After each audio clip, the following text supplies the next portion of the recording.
Hello friends, स्वागत है आप सभी का आपके अपने YouTube channel Rajasthan education hub में। और हम अध्ययन कर रहे थे राजस्थान की कला और संस्कृति, और कला और संस्कृति की हमारी एक क्लास हो चुकी थी और उसमें हम कुछ मुख्य लोक देवता के बारे में अध्ययन कर चुके थे। तो उसी क्रम में आज हम इस क्लास को हम कंटिन्यू करेंगे और हम सबसे पहले अध्ययन करेंगे तेजा जी के बारे में, जो कि राजस्थान के एक मुख्य लोक देवता माने जाते हैं। तो इनसे संबंधित कुछ महत्वपूर्ण जो फैक्ट्स हैं वो देखिए कि इनका जन्म, कि तेजा जी का जो जन्म है ये मुख्य खड़ताल नागौर में हुआ है और इनके माता पिता का नाम था राजकुंवरी और ताहड़ू जी।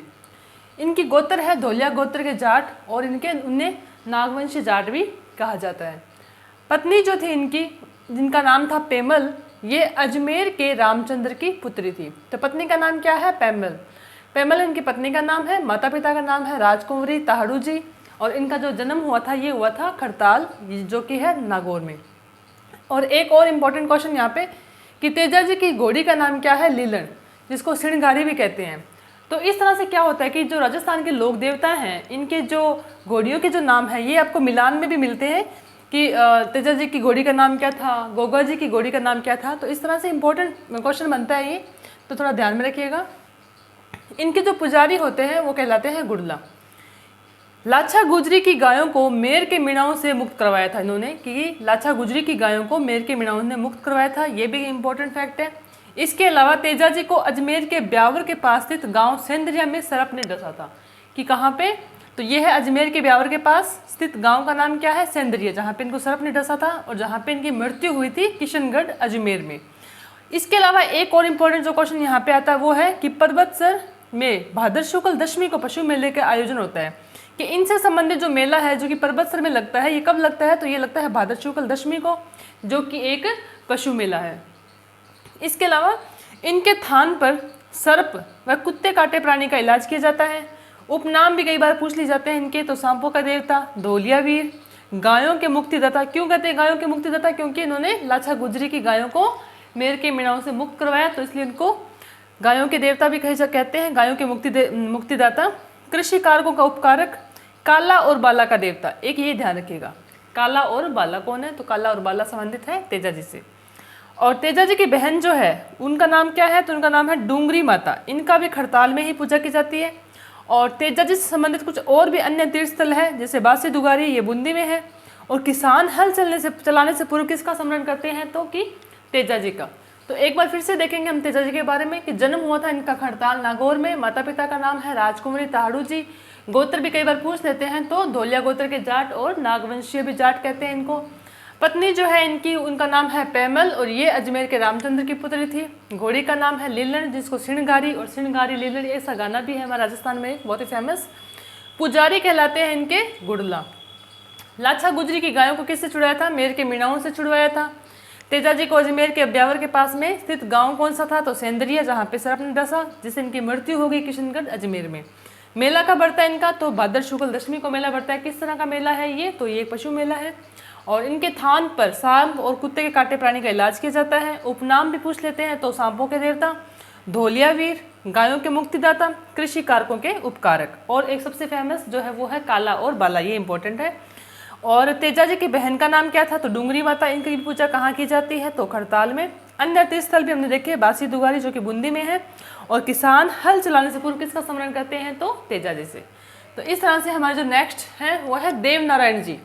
देव नारायण जी का जन्म हुआ था 1243 ईस्वी में। ये बगड़ावत गुजर परिवार से थे। माता पिता का नाम है सेडू और सवाई माता। देव नारायण जी के माता पिता कौन थे? सेडू और सवाई भोज। पत्नी जो थी इनका नाम है पीपल दे। ये जो थे ये थे धार नरेश जय सिंह की पुत्री थी। ये पीपल दे जो है वो किन की पुत्री थी? तो ये जो धार के नरेश थे जय सिंह के। इनका घोड़े का नाम क्या था? लीलाधर। देखो हमने क्या पढ़ा? तेजा जी की घोड़ी का नाम क्या था? तो था लीलन और इनका है लीलाधर। तो कंफ्यूज नहीं होना, थोड़ा ध्यान रखना है। बचपन का नाम क्या था देवनारायण जी का? तो इनका नाम था उदय सिंह और इनको विष्णु का अवतार कहते हैं। तो इसी तरह हमने पढ़ा कि इनके उपनामों में कि पुजारी थे इनके गुड़ला और नागवंशी जाट थे ये। और ये बचपन का नाम इनका उदय सिंह और विष्णु का अवतार इनको कहा जाता है। इसके अलावा उपनाम अगर हमने देखा तो उदल जी, उदल भगवान और औषधियों के देवता। ये इंपॉर्टेंट है। औषधियों के देवता कौन है? तो औषधियों के देवता है देवनारायण जी। इनकी फड़ बहुत इंपॉर्टेंट है। फड़ से संबंधित कई बार क्वेश्चन आते हैं कि इनकी फड़ जो है वो सबसे लंबी व प्राचीन फड़ है, जिसपे डाक टिकट भी जारी हुआ था 1992 में। कितने रुपए का हुआ था? ये था 5 रुपए का। तो ये भी ध्यान रखिएगा। इनका जब वाद्य यंत्र है, इनका जंतर, जो कि गुज्जर भोपों के द्वारा बजाया जाता है। जब इनकी फड़ बांधी जाती है तो कौन सा वाद्य यंत्र बजाया जाता है? तो जंतर बजाया जाता है। और कौन सी जाति के द्वारा? तो ये इंपॉर्टेंट है, गुज्जर भोपों द्वारा। प्रतिमा के स्थान पे क्या है? इनको बड़ी ईंटों की पूजा की जाती है। जैसे हम क्या देखते हैं कि लोक देवी देवताओं की हमेशा फोटो की या मूर्ति की पूजा होती है, लेकिन इनकी नहीं होती, इनकी बड़ी ईंटों की पूजा की जाती है। इनका जो मूल देवरा है वो है आसीन भीलवाड़ा के पास। गोठ दंडावत प्राण त्यागे, मूल देवरा है इनका आसीन भीलवाड़ा के पास, गोठ दंडावत में। और इन्होंने प्राण त्यागे थे देवमाली ब्यावर में। मेला भरता है इनका भाद्र शुक्ल सप्तमी को। इनका कब भरता था? भाद्र शुक्ल दशमी का। तो थोड़ा सा आप कनेक्ट करके कंपेयरिंग करके याद करोगे तो थोड़ा आसानी से हो जाएगा। इनका भी भाद्र शुक्ल में है, इनका भी भाद्र शुक्ल में है, लेकिन इनका दशमी में लगता है और इनका सप्तमी में लगता है। राज्य क्रांति के जनक कहे जाते हैं।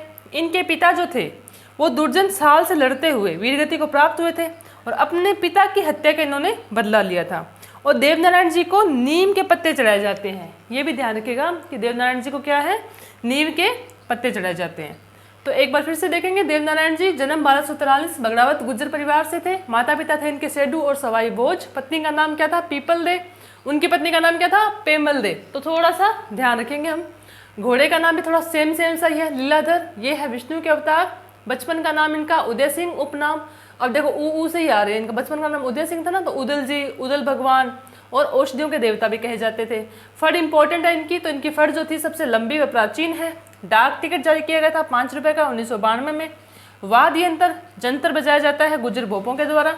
प्रतिमा के स्थान पर बड़ी ईंटों की पूजा की जाती है। मूल देवरा कहाँ है इनका? तो आसीन भीलवाड़ा के पास, गोठ दंडावत में। प्राण त्यागे इन्होंने देवमाली ब्यावर में। मेला कब भरता है इनका? तो भाद्र शुक्ल सप्तमी को। राज्य क्रांति के जनक माने जाते हैं। इनके पिता कौन थे? इनके पिता दुर्जन साल से लड़ते हुए वीरगति को प्राप्त हुए थे और अपने पिता की हत्या का बदला इन्होंने लिया था और इनको नीम के पत्ते चढ़ाए जाते हैं। तो इसी तरह से नेक्स्ट हमारे आते हैं कल्लाजी राठौड़। कल्लाजी राठौड़ जो है इनका जन्म कहाँ पे हुआ था? तो सबसे पहले देखेंगे कल्लाजी राठौड़ का जो जन्म हुआ है सामियाना गांव नागौर में। इनके पिता का नाम क्या था? तो आ सिंह। गुरु है इनके भैरवनाथ। उपनाम, ये बहुत इंपॉर्टेंट है, 4 हाथों के देवता। 4 हाथों वाले देवता कौन है? तो कल्लाजी। और शेषनाग के अवतार। ये किसके अवतार है? शेषनाग के अवतार। और ये किसके अवतार है? विष्णु के अवतार। तो थोड़ा थोड़ा इन चीज़ों को मैच करके देखेंगे। चित्तौड़ के तीसरे साके में शहीद हुए थे 1568 में। भैरवपाल पर इनकी छतरी बनी हुई है। और इनकी मुख्य पीठ जो है ये बहुत इंपॉर्टेंट है, रनेला चित्तौड़। कि रनेला चित्तौड़ में किसकी मुख्य पीठ है? तो कल्लाजी की। इलाज किनका किया जाता है यहाँ पे? भूत पिशाच ग्रसित लोगों का, कुत्ता और सांप काटने वालों का। और औषधि विज्ञान, योग, अस्त्र शस्त्र में ये निपुण थे। तो इस तरह से कल्लाजी के बारे में जो है ज़्यादा कुछ नहीं है, 2-3 चीज़ें हैं जो हम ध्यान रखेंगे। नेक्स्ट हमारे आते हैं मल्लीनाथ जी। मल्लीनाथ जी का जन्म कब हुआ? तो मल्लीनाथ जी का जन्म हुआ था 1358 ईस्वी में। मल्लीनाथ जी का जन्म कब हुआ? 1358 ईस्वी में। माता पिता कौन है इनके? रावसल खां और जीणा दे। पत्नी का नाम क्या है? रूपा दे। गुरु है इनके उगम सिंह भाटी। प्रसिद्ध मंदिर है इनका तिलवाड़ा बाड़मेर में। चैत्र कृष्ण एकादशी से 15 दिन तक इनका पशु मेला लगता है। और मालानी क्षेत्र का जो नाम है मल्लीनाथ मालानी, क्षेत्र का नाम इन्हीं के नाम पर रहा है। अब बोलते हैं ना मालानी क्षेत्र, तो मालानी क्षेत्र किससे बड़ा है? मल्लीनाथ जी से बड़ा है। कूड़ा पंथ की स्थापना की थी इन्होंने, एक ये भी बहुत इंपॉर्टेंट फैक्ट है। और त्राता कहते हैं इनको। त्राता क्या होते हैं? रक्षक के रूप में लोकप्रिय हुए थे ये। और रूपादे जो है इनका मंदिर कहाँ पे है? तो इनका मंदिर है मालाजाल गाँव, तिलवाड़ा से कुछ दूरी पे। अब नेक्स्ट जो हमारे आते हैं वो है मामादेव। इनको कहते हैं बरसात के देवता। भैंसे की कुर्बानी दी जाती है इनके। इनकी मूर्ति नहीं होती, क्या होता है इनका? काठ का तोरण होता है। इनकी जगह तो देखो काठ का तोरण होता है कि इनके मामादेव जी के। और इसके अलावा हमने पढ़े थे ईंटों की पूजा किनके लिए होती है? तो ये है हमारे ईंटों की जो पूजा होती है वो है देवनारायण जी के। और प्रमुख मंदिर जो है इनका ये है स्थालोदड़ा सिक्कर में। स्थालोदड़ा सिक्कर में जो है वो मामादेव जी का प्रमुख मंदिर है। तो इस तरह से आज की क्लास में हमने अध्ययन किया तेजा जी के बारे में, देवनारायण जी के बारे में, और इनके अलावा कल्लाजी राठौड़ और मल्लीनाथ जी और मामादेव जी। इस तरह से कुछ महत्वपूर्ण लोक देवताओं के बारे में अध्ययन किया। और कुछ अब 2-4 देवताएं और हैं जिनके बारे में सिर्फ 2-4 थोड़े बहुत ही फैक्ट्स हैं, तो मिलते हैं नेक्स्ट क्लास में नई एनर्जी के साथ। तो प्लीज़ मेरा चैनल पसंद आए, मेरी वीडियोस पसंद आए तो लाइक शेयर और सब्सक्राइब जरूर कीजिएगा। पिछले कुछ दिनों से मैं क्लास अपलोड नहीं कर पाई थी कुछ निजी कारण से, लेकिन अब हमारी जो क्लासेज है वो कंटिन्यू चलेगी। तो प्लीज़ लाइक शेयर सब्सक्राइब जरूर कीजिएगा। Thank you.